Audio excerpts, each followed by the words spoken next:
Baik, kita berpindah ke poin yang kedua, yaitu tentang sejarah terbentuknya mazhab. Jika kita berbicara tentang sejarah terbentuknya mazhab, maka ini erat kaitannya tentunya dengan sejarah terbentuknya ilmu fikih. Dan ini bisa kita simak sejarahnya di bahasan sebelumnya. Tetapi secara ringkas bahwa mazhab itu berawal tentunya di masa Nabi Shallallahu Alaihi Wasallam. Walaupun pada masa itu belum ada mazhab, karena mazhabnya para sahabat atau kaum muslimin adalah apa yang dinyatakan oleh Rasul Shallallahu Alaihi Wasallam, apa yang difatwakan oleh Nabi, maka itu adalah cara beragamanya para sahabat. Tetapi tentu ini tidak akan bisa disebut sebagai mazhab, ya karena ucapan Nabi, perilaku Nabi itu adalah sumber hukum dari setiap mazhab yang disepakati, yaitu hadis Nabi Shallallahu Alaihi Wasallam.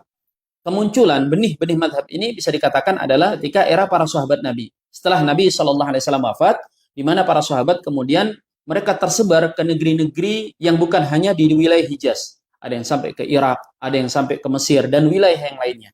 Nah, mereka yang tersebar luas ke berbagai macam pelosok negeri ini bertemu dengan berbagai macam kebiasaan masyarakat yang berbeda-beda, dan mereka tentu membutuhkan penjelasan hukum dari setiap keadaan yang berbeda-beda tersebut. Inilah yang kemudian memicu munculnya fatwa-fatwa fikih.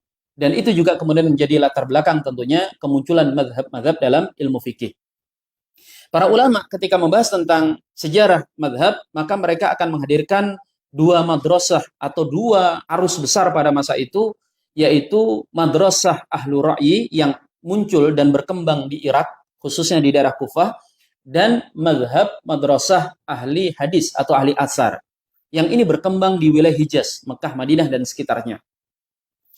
Madhab ahlu hadis atau ahli ra'yi ini lebih mengedepankan kepada hadis-hadis Nabi Shallallahu Alaihi Wasallam dan juga asar-asar para sahabat tentunya. Yang mana ciri umumnya, walaupun ini tidak mutlak ya, bahwa ahlu asar itu cenderung tekstual.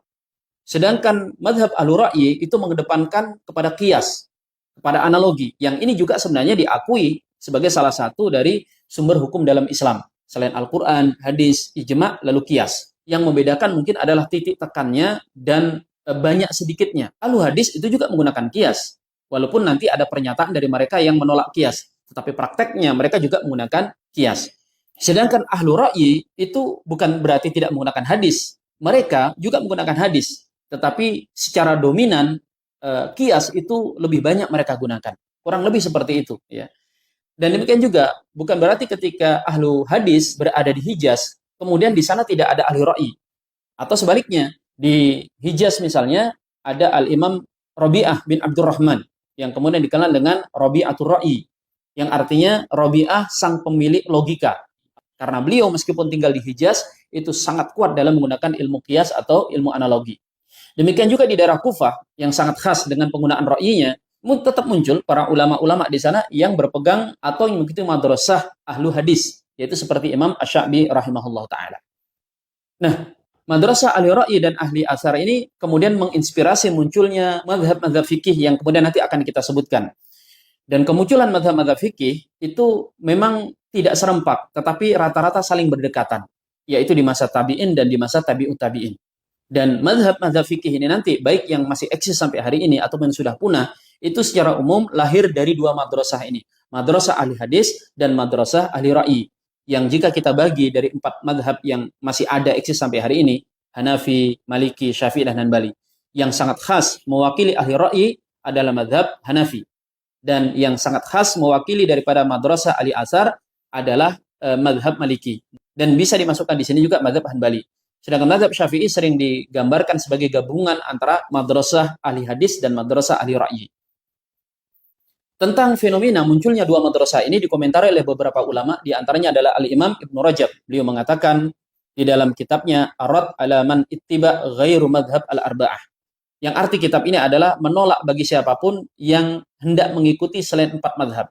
Dalam kitab tersebut beliau mengatakan, iqtadat hikmatullahi subhanahu wa ta'ala an dhabatad din wa hifdhahu bi an nasaba lin nasi a'immatan mujtami'an 'ala ilmihim wa dirayatihim wa bulughihimul ghayah al-maqsudah fi martabatil ilmi bi ahkami wal fatwa min ahli ra'yi wal hadis. Yang maknanya kurang lebih adalah termasuk takdir yang penuh hikmah dari Allah Subhanahu wa taala ketika Allah itu memunculkan di tengah-tengah umat Islam para ulama-ulama yang mereka memiliki kemampuan yang mumpuni dalam bidang ilmu, periwayatan, pemahaman, yang mereka ini kemudian bisa menghasilkan hukum-hukum dalam masalah ilmu dan juga fatwa, dan mereka adalah para ulama dari kalangan ahli hadis dan ulama ahli ra'yi. Jadi Al-Imam Ibnu Rajab dan ulama-ulama yang lain menganggap kemunculan dua madrasah besar ini adalah satu keagungan dan keutamaan yang diinginkan oleh Allah Subhanahu wa taala untuk umat ini. Agama ini dijaga dengan dua madrasah besar ini. Dan memang demikian ikhwas sekalian, jika kita mengkaji dua madrasah besar ini, keduanya memiliki keunggulan masing-masing, meskipun juga tentu memiliki kekurangan atau keterbatasan masing-masing. Tetapi seakan-akan dua madrasah ini memang saling melengkapi, membentuk bangunan keilmuan, khususnya dalam fikih yang sangat mengagumkan. Nah, setelah kemunculan dua madrasah besar ini, mulailah lahir madhab-madhab fikih yang lebih spesifik lagi. Bisa kita katakan bahwa madhab fikih itu terbagi menjadi dua. Madhab fikih yang masih eksis sampai hari ini dan yang sudah punah. Mari kita akan sebutkan beberapa madhab yang telah punah, yang diantaranya adalah yang pertama, madhab yang didirikan oleh Al-Imam Auza'i. Beliau ini adalah ulama yang wafat di tahun 157 Hijriah. Beliau ini dikenal sebagai seorang ulama ahli fikih di negeri Syam dan mengikuti madrasah ahli hadis. Sehingga beliau dikenal sangat ketat dan tekstual dalam masalah hukum. Nah, dikatakan bahwa mazhab beliau ini eksis sekian lama di daerah wilayah Suriah khususnya, sampai kemudian masuknya mazhab Syafi'i di wilayah tersebut, dan secara berangsur-angsur mazhab Auza'i kehilangan pamor, kalah populer dengan fikih mazhab Syafi'i, sehingga kemudian mazhab ini pun mengalami kepunahan. Yang selanjutnya adalah mazhab Ats-Tsauri yang didirikan oleh Al-Imam Sufyan Ats-Tsauri yang wafat di tahun 161 Hijriah. Beliau ini adalah ulama yang hidup sejaman dengan Al-Imam Abu Hanifah. Hanya kemudian memang mazhab beliau tidak banyak dianut, hanya diikuti oleh beberapa orang, dan kemudian tidak banyak ditemukan catatan tentang mazhab yang beliau ajarkan. Mazhab selanjutnya adalah mazhab yang muncul di negeri Mesir, yang didirikan oleh Al-Imam Lais ibn Sa'ad, seorang ulama besar yang memiliki fatwa-fatwa yang sampai hari ini itu masih menghiasi kitab-kitab fikih, perbandingan mazhab khususnya. Karena kalau kita membaca misalnya fikih, itu kita akan temukan fatwa dari Syafi'i, Hanafi, Maliki, Hanbali, dan juga dari ulama-ulama yang mazhabnya telah punah. Nah, yang masih sering disebut adalah diantaranya fatwa daripada Al-Imam Lais ibn Sa'ad ini.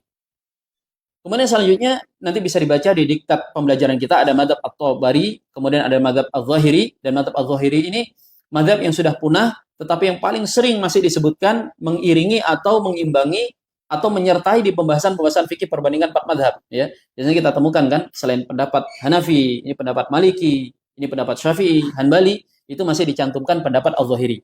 Hal ini karena memang karya-karya ulama mazhab Az-Zahiri itu masih ada sampai hari ini. Di antaranya adalah karya Al-Imam Ibnu Hazm yang bermadzhab Az-Zahiri, yang beliau punya karya kitab Al-Muhalla bil Athar, yang kitab ini masih digunakan oleh para penuntut ilmu sampai hari ini. Mazhab Az-Zahiri ini didirikan oleh Al-Imam Daud Az-Zahiri yang wafat di tahun 270 Hijriah. Kemudian ada mazhab Sufyan bin Uyainah yang didirikan oleh Al-Imam Muhammad Sufyan bin Uyainah, wafat di tahun 198 Hijriah. Kemudian juga ada mazhab Al-Imam Sa'id ibn Musayyib atau Sa'id ibn Musayyab, seorang ulama generasi tabi'in yang wafat di tahun 94 Hijriah. Dan juga ada mazhab An-Nakhai dan mazhab-mazhab yang lainnya. Nah, ini adalah mazhab-mazhab yang telah punah.